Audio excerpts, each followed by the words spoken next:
Handa umanong humarap si dating Senador Antonio Trillanes IV sa hearing ng Senado kaugnay ng war on drugs ng nakaraang administrasyon.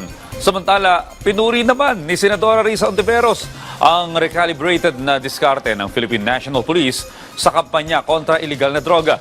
Si Daniel Manalastas sa detalye. Matapos ang mga mabibigat na aligasyon ni dating Senador Antonio Trillanes nang humarap sa Quadcom hearing ng Kamara laban sa mga Duterte, inaabangan din ni Senadora Risa Hontiveros sakaling ipatawag din si Trillanes sa pagdinig ng Senado hinggil sa drug war. Pero kabaliktaran nito sa isa pa raw resource person.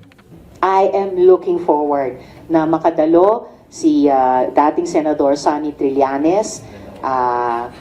The way I am not looking forward na dadalo yung isang tao dyan, pero mabuti siguro kung dadalo siya ulit dahil siya po talaga yung front and center nitong war on drugs at extrajudicial killings.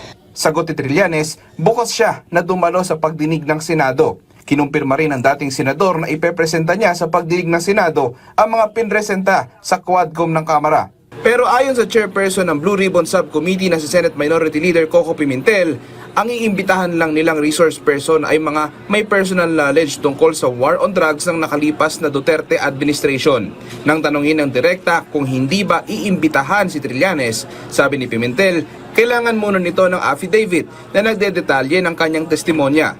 Wala pa rin daw schedule ang susunod na pagdinig at i-schedule lang ito kung ang subcommittee ay bibigyan na ng kapangyarihan upang mag-contempt, bagay anya na wala sa ngayon.